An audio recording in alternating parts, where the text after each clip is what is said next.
Good evening, everyone. So, my report is all about deferred revenue. So, deferred revenue or unearned revenue is income already received but not yet earned. So, na-receive mo ng kwarta pero wala mo pa na-render ang service or ang goods wala mo pa nahatag. So, deferred revenue may be realized within 1 year or in more than 1 year after the end of reporting period. So, ang deferred revenue pwede siya sang long term or short term lang.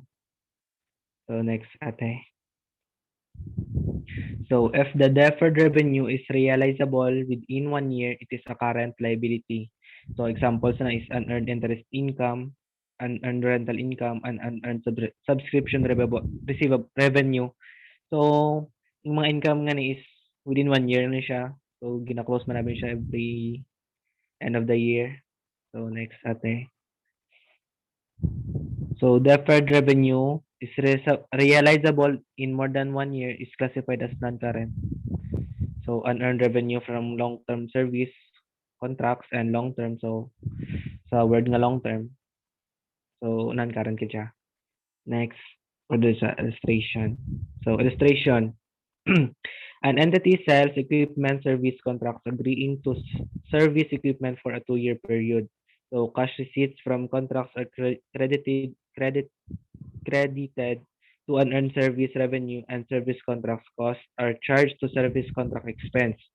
So revenue from service contracts is recognized as earned over the service period of the contract. So the following transactions occur in the first year. So sa first year pa lang. Cash receipts from service contract sold 1 million. Service contracts costs paid 500,000. Then service contract revenue recognized 800,000. So, ang journal entry niya is para sa 1 million to record a cash receipt from service contract sold. So, mag-recognize ka sa cash na nakabaton ka, then unearned service revenue, kay wala pa man, natag ang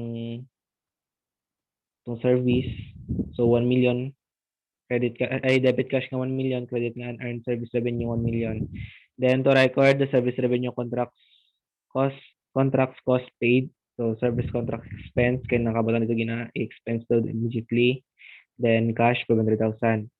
So, to record the service contract revenue recognized, so recognize mo na ang revenue na worth 800,000. So, unearned service, mag-debit ka sa unearned service revenue ng 800,000.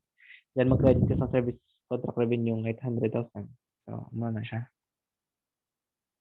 Okay na.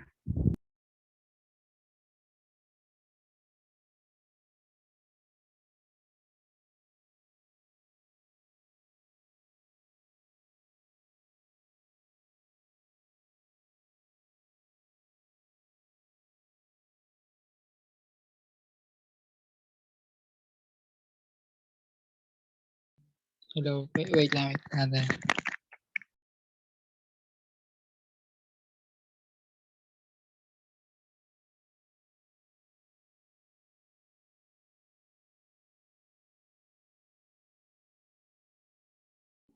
So, accrued liabilities. Next. So, what is an accrued liability? An accrued liability represents an expense a business has incurred during a specific period but has yet to be billed for. Accrued liabilities are only reported under accrual accounting to represent the performance of a company regardless of their cash position. They appear in the balance sheet under current liability. So, ang accrued liability is ning mga expenses ni siya nga kumbaga na-receive nun muna siya pero do sa ano mo siya bayadan so parang do hindi mo siya ano siya pagbayadan do mag-recognize ka sana sang accrued liability.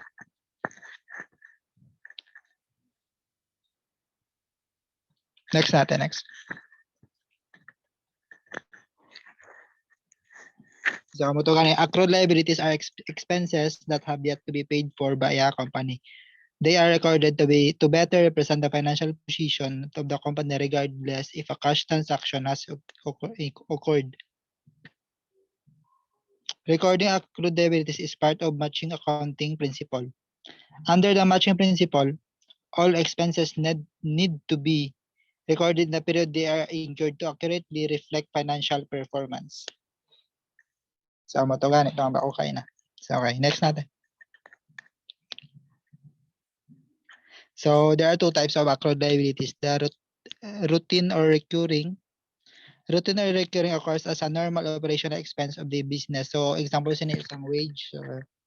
Kay normal man sa business kay syempre kung may business ka, meron ka example sweldohan. So, mga about sa wage, example sa mga wage expenses. Tapos ning infrequent non-routine. So, infrequent non-routine is the opposite and does not occur as a normal operational part of the business. So, example sini is nang mag-purchase ka sang goods from a supplier tapos doon wala pa siya na build mo. Next natin. So the journal entry is typically a credit to accrued liabilities and a debit to the corresponding expense account. So once the payment is made, accrued liabilities are debited and cash is credited. At such a point, the accrued liability account will be completely removed from the books. So we have a problem. Next na. Ay, example pala. Accrued liabilities example. So first, ang accrued interest expense. So example sini is sa loan, nagka-loan ka tapos hindi mo na ibayad ng interest. So mag-recognize ka sa accrued interest expense. Tapos na accrued wages, so mga wages expense, so accrued services na mga service na na render pero wala mo pa na bayaran. So, next natin. So we have a illustration. Company ABC has received product from their supplier on December 31st, costing $500. However, the supplier has yet to bill them. They received the bill on January 10 and paid the same day. So, kasi hindi pa na-receive tong bill, so kailangan mag-recognize ka sa expense. So, ano to?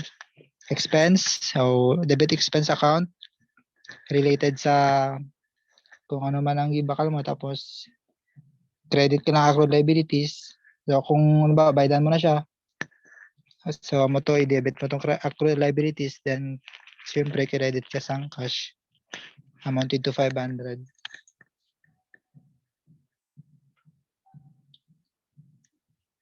So, explanation na above are the journal entries for December 31st and January 10th. As you can see, the accrued liabilities account is net zero following the payment. So, wala siya doon, nadula na siya kay ibaydan mo siya kayo.